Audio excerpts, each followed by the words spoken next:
Newton जैसा सवाल।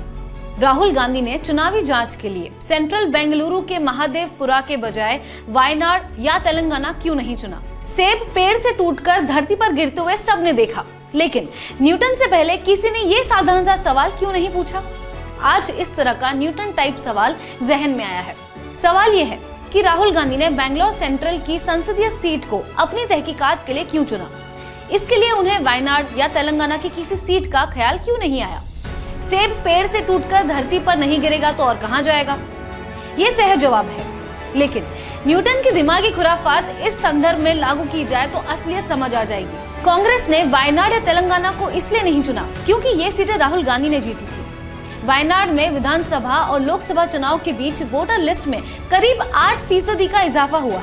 तेलंगाना में तो सिर्फ 6 महीने के भीतर 2 चुनावों के बीच 4.5% तक की वृद्धि हुई है। कांग्रेस के पक्ष में मतदान प्रतिशत भी बढ़ा और सीटें भी, पर जो सीट उन्होंने जीती है वहां चुनाव आयोग या भाजपा कैसे वोट चोरी कर सकता है? या देश भर की उन 99 लोकसभा सीटों पर वोट चोरी कैसे हो सकती है जहां 2024 के चुनाव में कांग्रेस के उम्मीदवार जीते? या फिर उन बाकी 135 सीटों पर आयोग मतदाताओं का फर्जीवाड़ा कैसे कर सकता है जहां भाजपा या उसके सहयोगी दलों के विरोधी प्रत्याशियों की जीत हुई? वोट चोरी की संभावना तो उन सीटों पर ही है जहां कांग्रेस या उसके सहयोगी दलों के उम्मीदवार नहीं जीत पाए।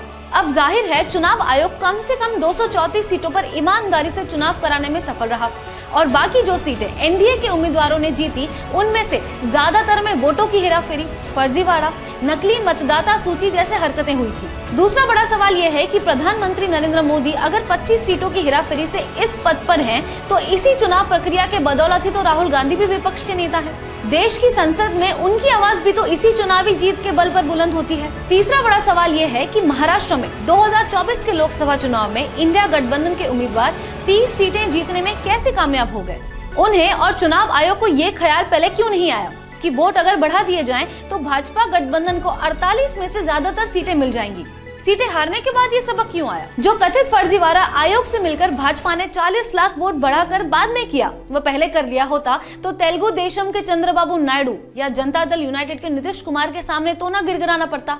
400 पार नहीं तो 300 पार तो कर ही लेते। चौथा सवाल, जिस राजस्थान में भाजपा ने विधानसभा चुनाव में जीत हासिल कर सरकार बनाई और जहां 2014 और 2019 के चुनाव में ये पार्टी सारी की सारी 25 सीटें जीत रही थी, वहां कुछ ही महीने बाद हुए लोकसभा चुनाव में भाजपा 11 सीटें कैसे हार गई? उत्तर प्रदेश में उसे 33 सीटें गंवाने की मूर्खता करने की क्या जरूरत थी, जबकि वह बाकी जगह मतदाता घटा या बढ़ाकर जीत हासिल कर सकती थी?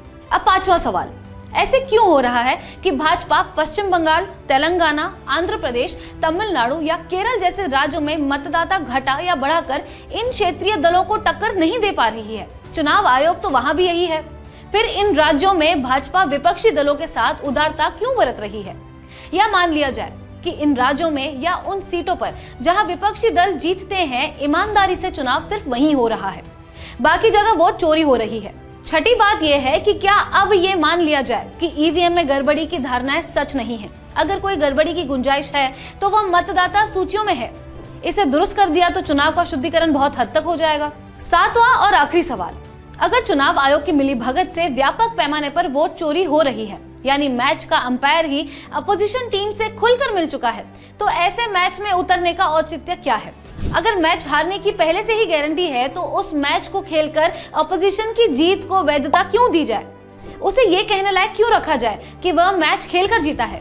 इन सारे सवालों का मतलब ये कतई नहीं है कि राहुल गांधी ने जो सवाल उठाए, वोट चोरी के आरोप लगाए, वे सरासर गलत है या उनमें कोई सच्चाई नहीं है। गेंद आयोग और जनता के पाले में है, लेकिन बुनियादी सवाल पूरी चुनाव प्रक्रिया के अवैध हो जाने का है। अगर हमने मान लिया कि सरकार वोट की चोरी से बनी है, तो लोकतंत्र पर भरोसा का क्या होगा? चुनाव में एक आम नागरिक कतार में क्यों लगेगा? कर्नाटक, पश्चिम बंगाल, तेलंगाना, झारखंड, हिमाचल प्रदेश या जम्मू कश्मीर में चल रही सरकारें ईमानदारी से चुनी गई मान ली जाएंगी और जहां जहां भाजपा सत्ता में है वे सरकारें चोरी के वोटों से गठित मान ली जाएंगी। चुनाव में गड़बड़ियों का आरोप तब से लगता आ रहा है जब से चुनाव होते आ रहे हैं। बैलेट से होते थे तब भी आरोप लगते थे और अब मशीन से होते हैं तब भी लगते हैं। आरोप हमेशा से लगे हैं, समाधान और शुद्धिकरण के प्रयास हमेशा से हुए हैं, लेकिन पूरी प्रक्रिया को पूरी तरह करप्ट मान लेने का सबसे खतरनाक परिणाम ये होगा कि लोगों का लोकतंत्र से विश्वास उठ जाएगा। इमरजेंसी के जकड़न के बीच इसी देश के विपक्ष ने इंदिरा गांधी की सत्ता को उखाड़ फेंका था और रक्तहीन क्रांति की थी। फिर मिलीजुली सरकारों का दौर भी चला। 6 साल चली अटल बिहारी वाजपेयी सरकार को सोनिया गांधी की अगुवाई में कांग्रेस ने उखाड़ दिया। 10 साल मनमोहन सिंह सरकार इसी चुनाव प्रक्रिया के जनादेश से चली।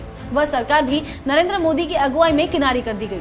क्या मान ले कि इसके बाद खेल के सारे नियम बदल गए, अंपायर करप्ट हो गए, चुनाव प्रक्रिया भ्रष्ट हो गई। राहुल गांधी विपक्ष के नेता हैं। संस्थानों की स्वायत्ता और लोकतंत्र पर देश के भरोसे की जिम्मेदारी उनकी भी उतनी ही है जितनी सरकार की है। फिर क्या वजह है कि अगर समस्या है तो उसको सुधारने की मांग की बजाय वो पूरे चुनावी तंत्र पर से लोगों का भरोसा उठाने में लग गए हैं? क्या यह मान लिया जाए कि बार बार चुनावों में रिजेक्ट होने के बाद नए मुद्दों की तलाश में वो ये भी भूल जाते हैं कि जनता साधारण से सवाल आपसे भी पूछेगी। सवाल ये कि सेंट्रल बेंगलुरु या महादेवपुरा ही क्यों, वायनाड या तेलंगाना, या फिर वो सीटें क्यों नहीं जहां कांग्रेस जीती है या जीतती आई है? ये न्यूटन टाइप सवाल राजनीति से पर्दा उखाड़ फेंकेगा। खैर, इस वीडियो में आज इतना ही, लेकिन अगर आपने हमारे चैनल को अब तक सब्सक्राइब नहीं किया है तो सब्सक्राइब जरूर करें। इस वीडियो में कमेंट करके हमें जरूर बताएं कि आपको इस मुद्दे के बारे में क्या लगता है। तो जल्दी मिलते हैं एक और वीडियो के साथ, न्यूटन जैसे कुछ और सवालों के साथ। धन्यवाद।